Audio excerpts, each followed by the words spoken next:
So there's not much more that I enjoy than being on the East Coast and waking up to trades that happen overnight in the NBA. Except for when that happened to me with my team back in February.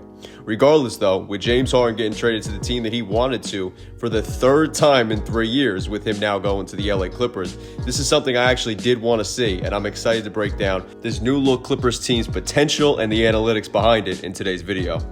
If you guys enjoyed the video though, then please give it a like, and if you're new to the channel, then hit that subscribe button and notification bell. Rather than waste a whole minute worth of time just reading the trade details, I'm going to have them up here for you guys to read, and we can go over it that way. Now, adding Harden and PJ Tucker to this Clippers team is a win for LA. And I actually made a video back last March about Westbrook in LA, and I spoke about how great I thought that Robin Covington was as a small ball 5. So losing him sucks, but you got a better player back in this trade in James Harden, and you also got PJ Tucker, who's listed only 2 inches shorter than Rocco is, and was the brunt of memes for being a 6'5" center with the Rockets back in 2020. So you really got a small ball 5 to fill in Rocco's shoes and that kind of role regardless. Marcus Morris hasn't even played yet this season, so it's like whatever, you got him out of there. Batum is an aging vet who I actually like a lot, and I saw him hit this shot against the Knicks last season to send the game into OT.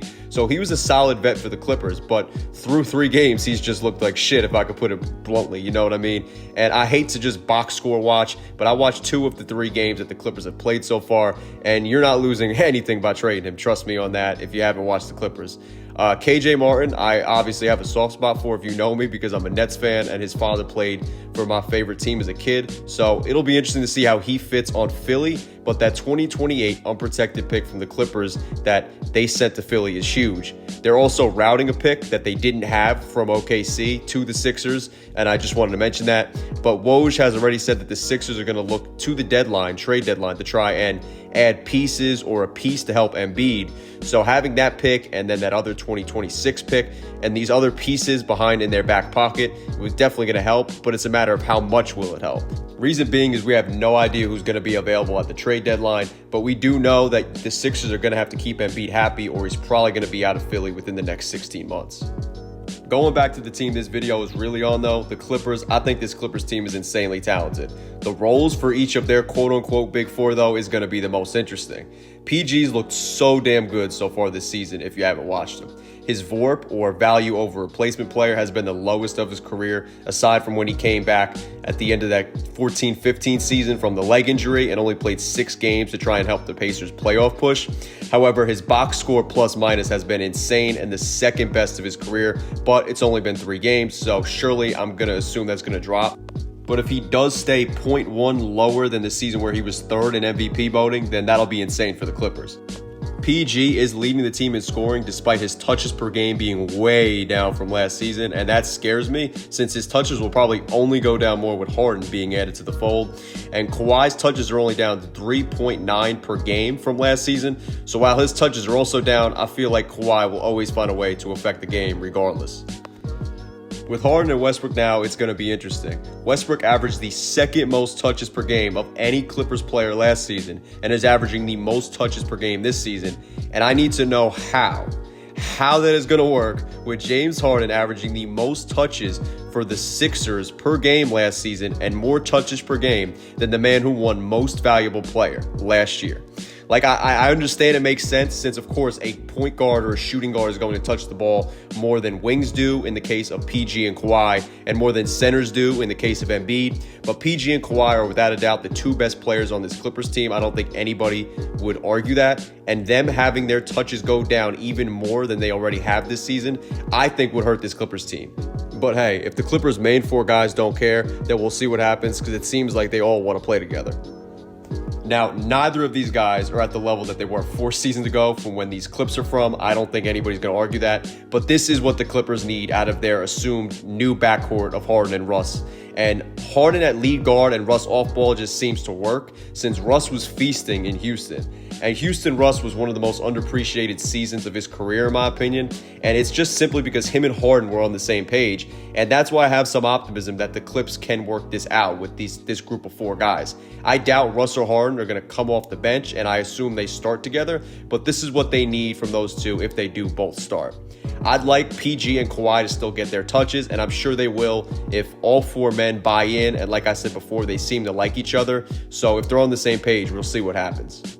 Now, we all know this Clippers team's injury history. Both PG and Kawhi rest a shit ton, and to the point where Kawhi gets criticized constantly for how much he rests. But that's just the name of the game in today's NBA. Players really seem like they could care less about the regular season, and even with the league's new resting rules, now you have Harden's former teammate Joel Embiid the other night, who was planning on resting for the Sixers home opener until a few hours before he wanted to play the hero role and was like, oh, okay, fine, I'll play. So players really don't seem to care, and an added benefit that I don't really see people talking about is the fact that the Clippers are going to just rest PG and Kawhi even more now in my eyes and not feel like they're hurting their record as much, since they're just going to rely on Russ and Harden. You're not going to beat most healthy contenders if you're just playing with one of or both of Russ and Harden without PG and Kawhi, but there's plenty of games where you'll be able to get by with just Harden and Russ. So Harden's role is kind of just going to be to bolster this team even when the full lineup is healthy and out there, but also to play the role of injury insurance. While, like I said, the only real asset that I think kind of hurts the Clippers is that unprotected first that they gave up in 2028, and they probably weren't winning the title anyway this season unless they bolstered this current roster. So I guess that's good on them, even though losing that pick does hurt. But you only have Harden locked in for this season, and that's it. You're really not losing anything with the players you gave up, so I'm sure the Clippers don't care as much, especially since, of course, PG and Kawhi had to approve this move and be on the same page. But Harden does what he wants on his own terms. I think we've seen that. This team could be a flop, and Harden could just dip this summer, and we really won't know what happens. Like, everything could be A-okay, and he re-signs, and as much as I love him, he's as petty as they get, possibly ever, for any superstar, and his future is always an absolute wild card. At the end of the day, though, this current Clippers team and their depth is really solid. They've been my go-to team on NBA 2K for like the last year, so maybe I'm just glazing them. But Bones Highland has been cooking for them this season if you haven't watched him. And with him being the third highest scorer on this team in just 21.7 minutes off the bench, while shooting 50, 40, 100 is wild, and that's a huge deal for the Clippers. And then you have him with Terrence Mann on the bench when Mann heals from the ankle injury that he's currently dealing with, along with Powell and Plumlee, then whoever they throw out there with them, whether that's a starter in extended minutes, maybe Brandon Boston when he comes back as well, or whoever, should be pretty damn tough for opposing benches and teams to deal with. This Clippers team is going to be absolutely tough. That's not something I think you can deny or question in my eyes. However, their ability to win, that's going to come down to how the rest of the teams that are more talented in the league than the Clippers look, as well as how unselfish that these Clippers players will be. And ultimately, I think all of these guys on the team like each other, so I don't necessarily think that'll be an issue. It's going to ultimately just come down to how they react when the going gets tough and if the team can stay healthy. And we all know how bad of luck the Clippers have had over the last few seasons, so we're going to have to see about that. Anyway, guys, let me know in the comments what you think about the Clippers or anything I talked about today. And of course, if you enjoyed the video, make sure to give it a like and subscribe if you're new to the channel. I'm SCJ, and I am out. Peace.